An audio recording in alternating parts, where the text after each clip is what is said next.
There are people who are born to stand on stage, to walk into a room and draw every gaze upon them. Ethan Mercer was not that kind of person. He was a shadow within a vast financial system, an anonymous teller in a bank with over 10 million customers. Each day, millions of transactions flashed across Ethan's screen, and no one, not even his superiors, could remember his name. In the morning, he arrived on time, brewed cheap coffee, turned on his computer. At night, he left in silence, returning to his worn-out third-floor apartment in East Harlem, New York. No one checked in. No one called. Ethan lived as if the entire world had forgotten he existed. But Ethan had a habit. Every night, after coming home, he opened his old laptop, one that had nothing to do with the bank's system, and he coded.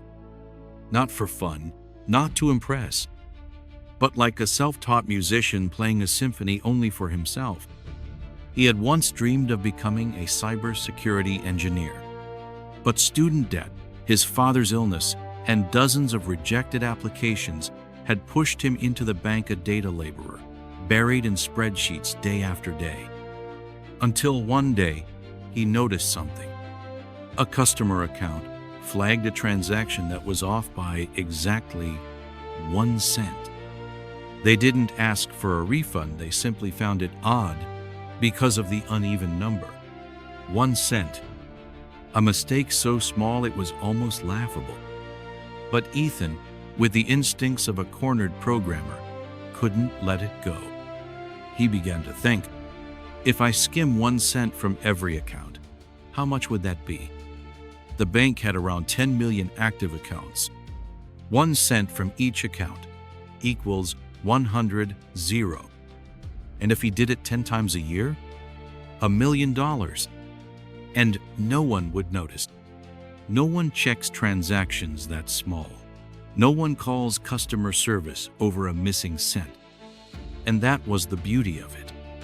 Ethan wasn't thinking about getting rich. He was thinking about his father, Harold Mercer, a tough man who had once been a mechanic, now bedridden with medical bills that far exceeded the balance of any bank account. It's not stealing, Ethan told himself.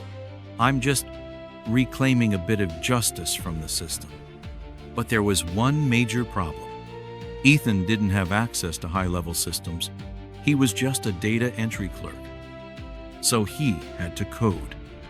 A stealthy piece of malware, non-destructive, leaving no trace, designed only to open a tiny, single-use digital doorway into the regional bank manager's computer, the one person with full transaction access. Ethan disguised the virus as a fake Excel file masked as a quarterly summary report, and the manager, under the stress of a weekend deadline, opened it.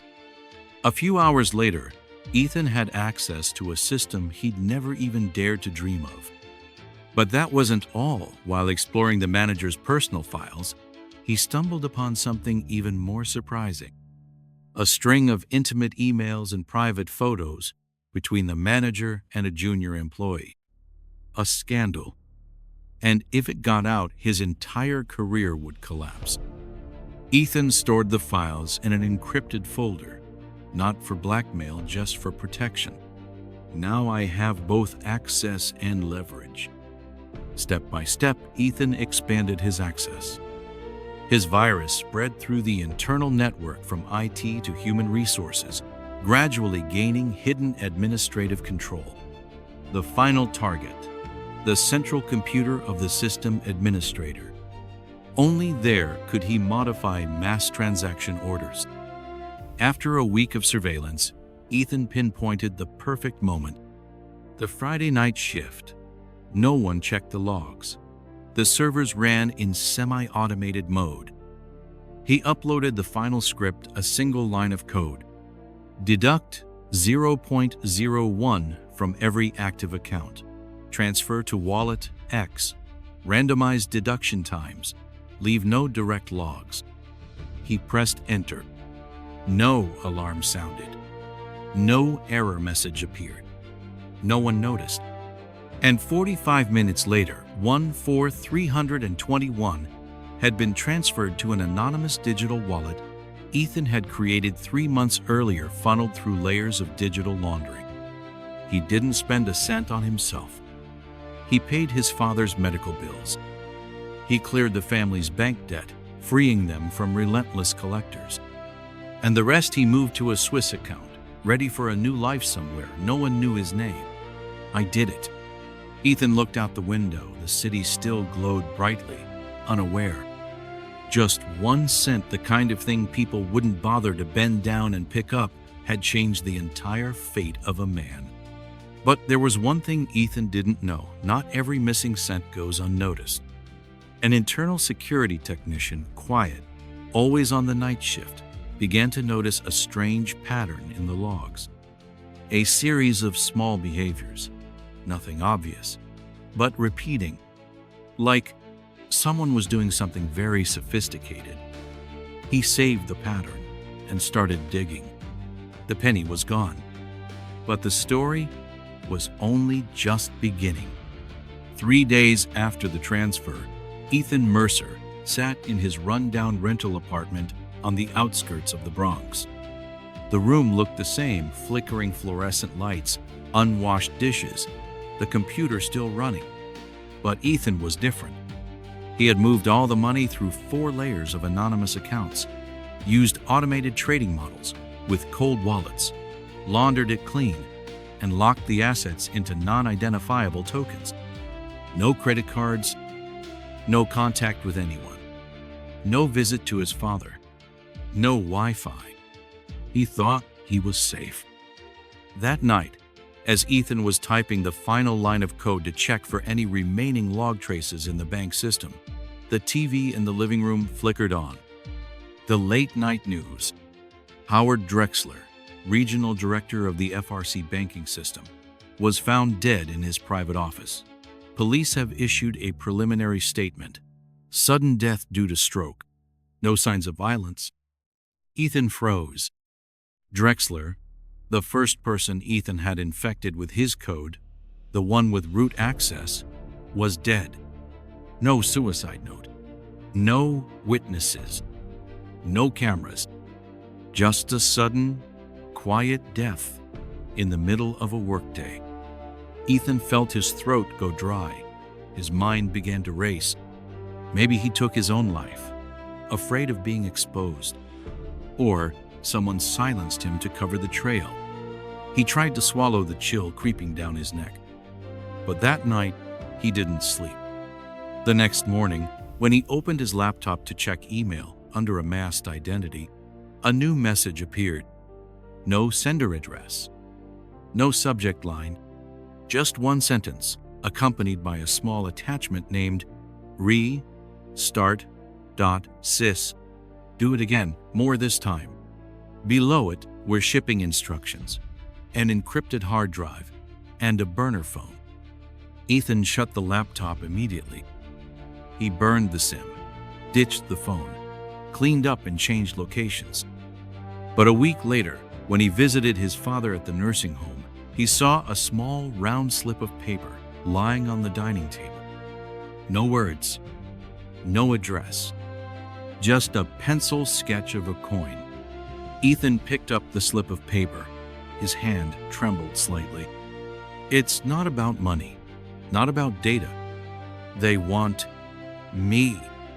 3 days later, Ethan received instructions via encrypted phone, an address to an abandoned hotel by the Hudson River.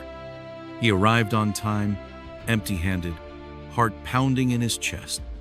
The penthouse suite was pitch dark, lit only by the cold blue glow filtering through heavy drapes. A woman sat in the shadows, no introduction, no threats needed. Madame V. Rumors said she had once been a prodigy in European banking, then vanished from the legal world, leaving behind a trail of scandals and an underground financial system no one had ever been able to unravel. Madame V wasn't beautiful in the traditional sense, but every movement she made was a command without words. Platinum bob-cut hair, razor sharp. Black leather gloves gently gripping an unlit cigarette. Eyes like blades. "You're very clever, Ethan," she said, in a voice low and hoarse like cold stone. "But foolish to think you could disappear." Ethan said nothing. She slid a folder toward him. Inside were Harold Mercer's full medical records, a photo of Chloe, his former co-worker, walking alone to her car after a night shift, and every crypto transaction Ethan thought he had erased.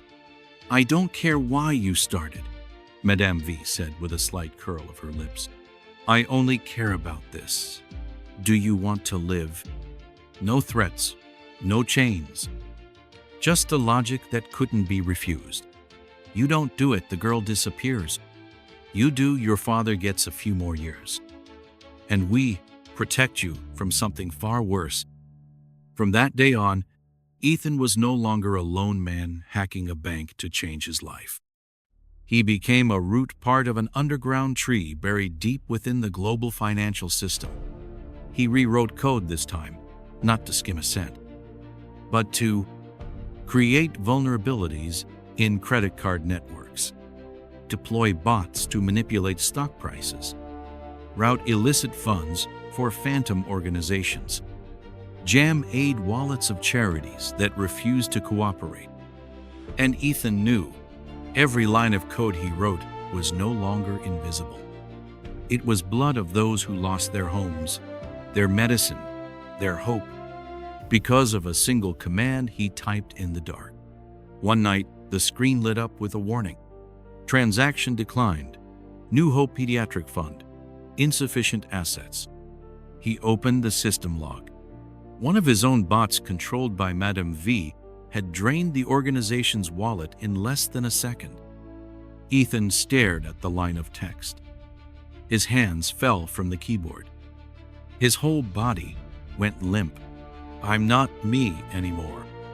There was no Ethan Mercer, the technician who once bent down to pick up spare coins. Only a digital shadow remained, a ghost trapped in the very web he had created. That night, Ethan didn't sleep. Not because he was being watched, not because he was afraid, but because he had just seen himself in a line of code draining hope from someone else.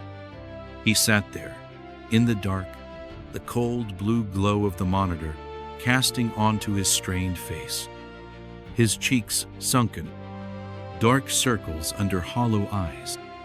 His narrow shoulders curled in like someone who hadn't slept in weeks. The money kept flowing, second by second, minute by minute, into accounts he no longer controlled. Bots ran on their own. Commands triggered themselves. The system he had once crafted like a complex coding game had become a wild beast, one no one could tame. Then he saw a familiar name appear on the frozen list. New Hope Children's Trust, the nonprofit he used to donate to back in college. Because they refused to sign the financial cooperation agreement, their account had been wiped clean in under a second.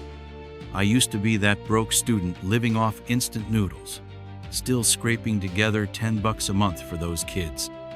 And now, he was the reason those same kids no longer had medicine. Ethan stood up. His back ached as if carrying the weight of every line of guilt he had ever coded. Enough. He was no longer a hacker looking for a way out. No longer a tool. No longer the old Ethan. But he wasn't a hero either. Ethan didn't make a plan to be the good guy. He just wanted to be able to look Chloe in the eye and not feel disgusted with himself. She was the only one who had ever said to him, "You're not a bad person, Ethan. You just haven't found a place worthy of your mind yet." That sentence, casually spoken during one late-night shift, had clung to him like a hook pulling a drowning man from the depths. Ethan knew no one leaves Madame V's network. Anyone who tried simply disappeared. No investigation, no paperwork, no evidence, just a silent full stop. But Ethan had something no one else did: the original source code of the virus and the backdoor architecture he had built himself. To destroy it all, Ethan had to go back to the central bank, the place where he had planted the very first line of code. To get in, he needed an admin-level access card. And that card belonged to Jared Miles, once Ethan's friend, now head of system security. Ethan knew. Jared had suspected him ever since the first data leak. So, he didn't hide. He sent a direct email, no encryption, no masked IP. Just one line. I need to see you, not to run from guilt, but to stop something worse. If I'm wrong, arrest me. If I'm right, you'll understand when you check log 7. Jared agreed. One evening, a meeting. No cameras, no outsiders. And then, Jared placed his access card on the table. If I find out you've lied to me again, I won't call the police. I'll deal with you myself. Ethan nodded. No thank you. No tears. Just a quiet clench of his fist. Ethan accessed the system from an isolated server. Jared stood guard, said nothing. In 18 minutes, Ethan removed every line of malicious code, locked all remote access backdoors, overwrote the trading bots, re-encrypted the system core with a new structure accessible only by Jared. His hands trembled, not from fear, but because, for the first time, he knew he was doing the right thing. At that very moment, the system detected a 200 million transfer initiated by Madam V, being routed towards strategically owned accounts. Ethan had 40 seconds. He severed the main connection. The transfer command hung in limbo. The system froze. But at that exact moment, the automated security protocol triggered a trace. Not by Jared, not by any human, but by the very security algorithm Ethan had once helped design before it was extracted and turned into a weapon. The screen flashed red. Intrusion detected. User, Mercer. Ethan stood up, ready to slip out the back exit. But a voice echoed from the far end of the maintenance hallway. Ethan, someone's coming. Run. Chloe. She had been secretly monitoring the system, helping him navigate remotely from the shadows. But just as she rushed in, a gunshot rang out. The bullet wasn't aimed at Ethan. It was headed straight for Chloe. Ethan lunged. No thought, no calculation, only one instinct: protect. He threw himself over her, taking the cold bullet in his left shoulder. A scream tore through the room. Chloe collapsed with him. Ethan's hand still clutched the final USB, the one containing the permanent kill code for the original virus. His blood dripped onto the keyboard. He clenched his fist and hit delete. A white line appeared on the screen. Original code successfully deleted. Chloe called his name. Jared burst in, saw the blood and the silent server. Ethan smiled faintly, for the first time in years, and slowly faded. As the screen went black, he didn't die, but he was no longer the man who used to live. Ethan woke up in a dark room, where the only light filtered through a thin curtain, a pale glow from the forest outside the cabin. His arm was hooked up to a crude IV. His left shoulder wrapped in old fabric, clearly not professional medical care. It took him a few seconds to remember. The gunshot, Chloe's scream, the delete key. Then everything had gone dark. The first person he saw was Chloe asleep beside the bed, her hand still holding his tightly. She looked thinner, dark circles under her eyes, her hair a mess. But when she woke, her gaze held something Ethan had never seen before. Forgiveness. She didn't ask anything. No questions. No accusations. She simply whispered, as if the words had been waiting all along. "I know, and I'm here," Chloe told him. After Ethan collapsed, she sent one single SOS message to the only person who could make it in time, Ethan's father, Harold Mercer. The message was simple. "If there's still a part of you that believes in me, don't ask. Help me get out." Harold, the man who had once been broken by debt, who had lived as a shadow in a silent house, drove through the night, past checkpoints, until he found his son. When Ethan woke, his father was sitting in the corner of the cabin, reading an old newspaper. He said nothing, just gave a small nod, as if the two of them had understood each other long before this moment ever came. The cabin where they hid was deep in the forests of Vermont. No Wi-Fi, no signal, no tracking. Chloe and Ethan's father took turns caring for him. Ethan was no longer a hacker, no longer a criminal, no longer a name in the system, just a broken man, learning how to stand again. Then, one day, just after Ethan managed to stand with one arm, Mark appeared. Mark Reyes, the first person Ethan had ever used in his anonymous transfer scheme. The man thought to have died in a staged data breach, walked into the cabin as if he'd never left the world behind. Same cold, cutting eyes, same road-worn jacket, and a single greeting. "Last time, I let you live. This time, I came to ask, do you want a second start?" Mark was part of a secret network, one that tracked money laundering operations, market manipulators, and underground financial syndicates. No government, no police, no name. "Madam V isn't alone," Mark said. "But thanks to you, for the first time, we traced a root node." Ethan froze. Mark, the man he once used as a shield, nearly got killed. Hadn't come for revenge. He had come to offer a chance. Chloe said nothing. She didn't need to. Harold sat in the corner, calm as ever, cradling a chipped mug of tea in his weathered hands.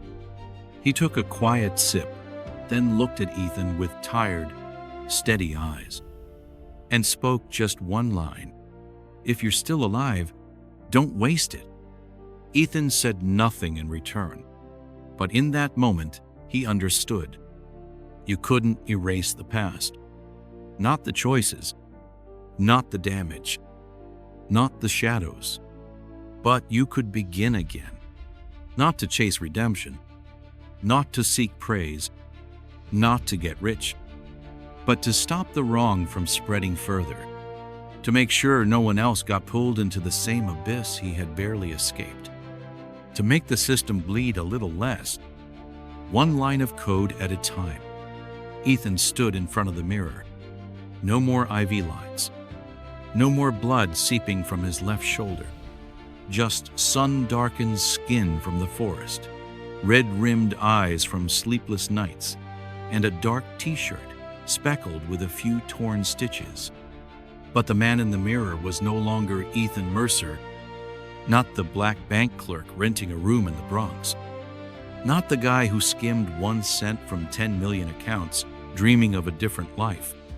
This was someone else, a man who had looked into the core of greed and was still alive to tell the story. Ethan was assigned an independent analyst role at an underground research hub. Here, no one used real names, no nameplates, no payroll. They had one mission only: trace the distortions in the system. A week later, Ethan spotted a strange Ethereum wallet cluster, and within it, a piece of code that felt hauntingly familiar. It wasn't his old code. It was a refined version, as if written by Ethan himself, had he never stopped.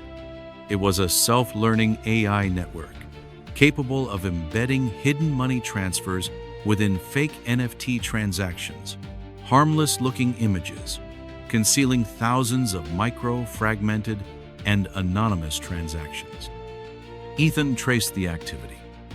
The first log pinged from a node owned by Rothentech Security Systems, Madame V's former company. He restored an old archive buried deep within a legacy server of a European bank. File name: Legacy, Members, Brief, PDF. Inside was a photo: Mark Reyes and Veronica Rothen, Madame V, smiling, arm in arm, standing in front of the Rothentech logo. Ethan exhaled slowly. Mark didn't just know Madame V. They were once part of the system together. That night, Ethan called Mark outside. Not at the underground station, not in a secure room, just a white room, 2 chairs, 1 hard drive. He placed the photo on the table. "You didn't come to save me. You came to use me to rewrite the system for her under your name." Mark stayed silent, then gave a slight nod. No apology, no denial. Just placed an audio file on the table. The voice of Jared Miles, the old friend, the one who had helped Ethan break the code, the one who vanished after that final breach. "If you're hearing this, it means I didn't make it out. And Mark has crossed the line. You're the last one who truly understands the twisted structure you created. Don't let it live on under a different name. End it all." Ethan looked at Mark. "Madame V may be dead, but the system she built, it's still alive. Through someone like you. Through people like who I used to be." Mark didn't respond. He just pulled out a cigarette. Didn't light it. Nothing more needed to be said. Ethan knew he had 2 paths. 1. Walk away. Erase everything. Disappear. Forget. 2. Stay. Go deeper. Bring down the entire structure, not just the people behind it. He didn't choose because he wanted to be a hero. Not out of guilt. Not for revenge. But because he had once been a part of it. He understood it. He knew how it breathed and how to kill it. Months later, the world felt a tremor, quiet but undeniable. A series of major crypto wallet hunts, active, liquid, and shielded by layers of anonymity, suddenly went dark.